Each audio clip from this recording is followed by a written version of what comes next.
Austerity oftentimes has a negative connotation, scaring many about underfunded government programs, haircuts, and calls for higher taxes.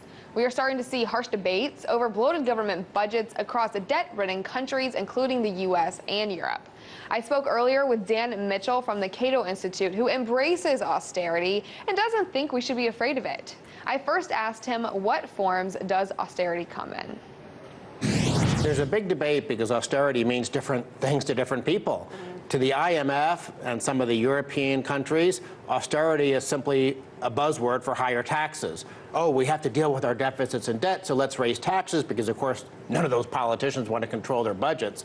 On the other hand, you have these Keynesians out there, the Paul Krugman types, who say austerity is bad, and they think you stimulate an economy by having even more spending, even though, of course, countries like Greece and Spain and Italy got into fiscal crisis because they were spending too much already. So this debate, to me, is like the Iran-Iraq war. I want both sides to lose because I want lower spending and lower taxes. So I don't want to choose the Keynesians who want bigger government, and I don't want to choose the IMF who simply wants higher taxes. Right, and Senator Pat Murray, she said, excuse me, that the case for austerity and time of economic weakness is simply wrong. And then the IMF further stated that immediate spending cuts would likely slow the economy.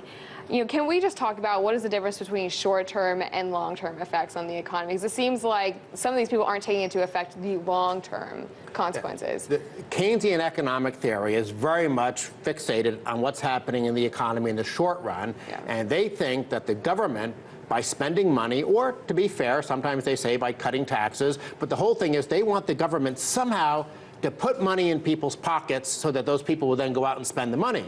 But what they conveniently overlook is where does the government get the money in the first place? If it's going to send everybody a check for $500, obviously it has to borrow that money from the private sector. So anything that the Keynesians are putting in the economy's left pocket, they first have to take out of the economy's right pocket. So that's the short-run problem with Keynesian economics. The long-run problem is when do they actually impose the fiscal discipline? Keynes himself thought that the government should run deficits when the economy is weak, but then run surpluses when the economy is strong. So in theory, you could be a small government Keynesian.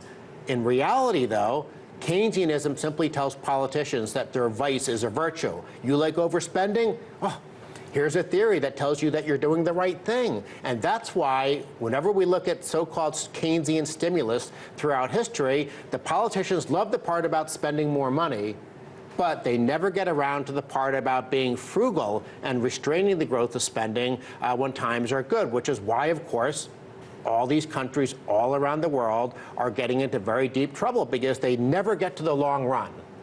Right. And it seems as though that the IMF is backing up its support for austerity. I mean, what is the significance of this, and what examples have they shown this?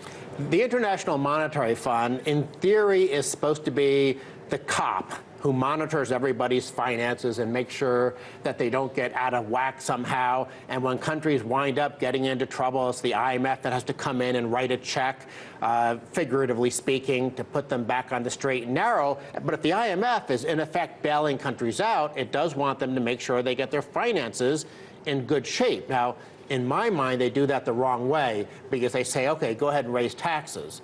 I think the real problem is that these countries are spending too much and the deficits and debt are just the symptom. The IMF thinks the deficits and debt are the problem. I think they have symptom and disease backwards. But the point is, at least they sort of understand in the long run, 2 + 2 has to equal 4. And unfortunately, in recent months, the IMF has now backed away from that position. And what that does is it sends a signal to some of these profligate governments around the world, hey, maybe we can still get IMF money or European Central Bank money or European Commission money. We can continue to spend. So it's like you're bailing out your friend, but you're telling your friend you can't go out drinking every night. And all of a sudden you tell your friend, OK, I'm going to continue to bail you out, but you can go out drinking 5 nights of the week. That doesn't make sense. And so I think what the IMF is doing is a mistake, not that I think they were on the right side in the first place. OK.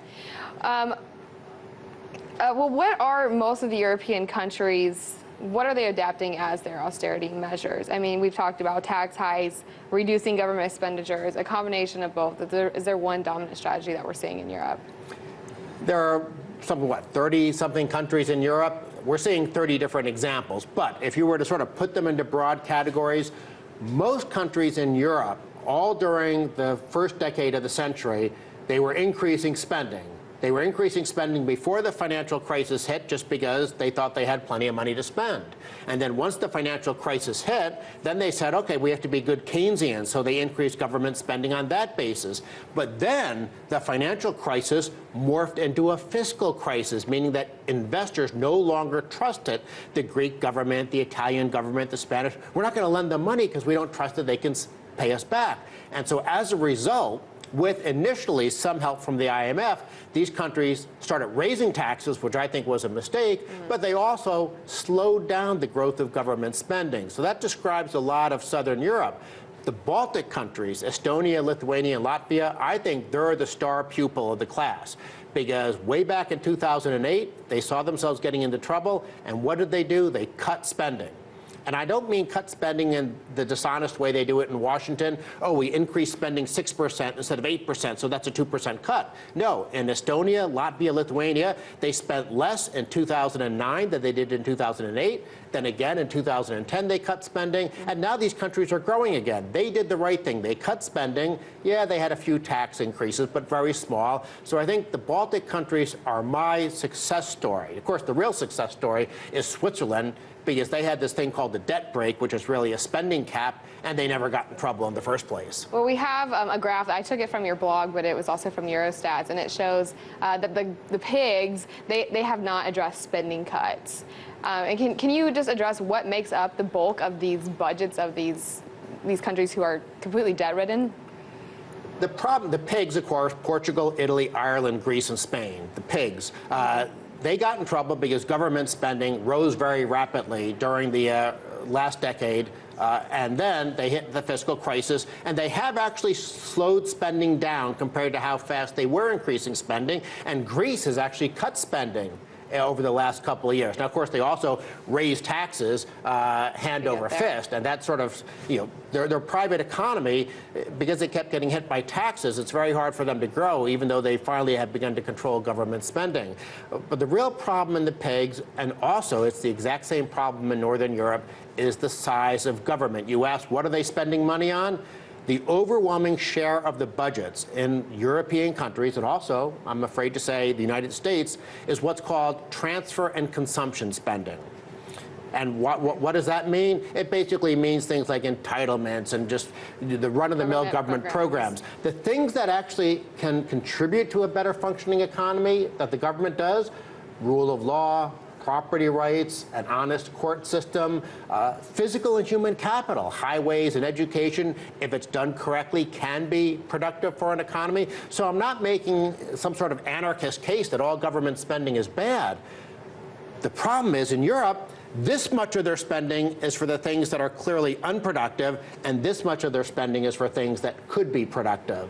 And that's what Europe has to address, is all that transfer and consumption spending, the welfare state, to put it simply. Well, bringing things back to the United States, there's a lot of debate around this. There was a recent committee, the Senate Budget Committee hearing where Senator Whitehouse, he challenged the testimony of a Heritage employee about where he had came to on some austerity measures. We have a video from that. Dr. Firth, I am concerned that your testimony to this committee has been meretricious. And I want an explanation. I want you to sit down and do it in writing so that we have plenty of time, that there's no question about any shortcut that you might have taken or there wasn't time for this discussion. And I want you to explain how this OECD data that shows that the majority, by OECD's own terms, over and over again, of their austerity plan was spending cuts. Now, Senator Whitehouse accused him of using misleading data. The Heritage employee, he used one set of OECD data that showed projections, while the senator was looking at a different set of OECD data. But you've stated that they didn't even address the underlying argument. So what is the most important argument that they should be addressing instead of just finger pointing at each other? Well, I suppose, first of all, we have to give Senator Whitehouse credit for using a fancy word like meretricious. This is a very, I guess, Rhode Island way of accusing someone of lying. But I think Heritage was right on this, and Senator Whitehouse was wrong. Why? Because Senator Whitehouse was using OECD data that was based on what politicians said they were going to do in the future, whereas the Heritage economist was looking at the actual OECD data from 2007 through 2013. So I think on that little fight we saw up on Capitol Hill, yes, there were two different sets of data, but if you have a choice, hard numbers based on real, actual what's taken place versus what politicians say they're going to do between now and 2015, right, which is what the senator was relying on, well, maybe the OECD countries will do what they said in this survey that the OECD did, but I don't trust that. I mean, does anybody out there in the audience trust that politicians are going to control spending in the future the way they always say? It's like, what was that famous line, good Lord, make me chaste, but not yet? That's what these politicians are like. They always promise fiscal discipline in the future, but in the present, they love to spend money. And it was the actual real-world historical data that the Heritage Foundation guy was using, and Senator Whitehouse was then looking at this future projection. Right.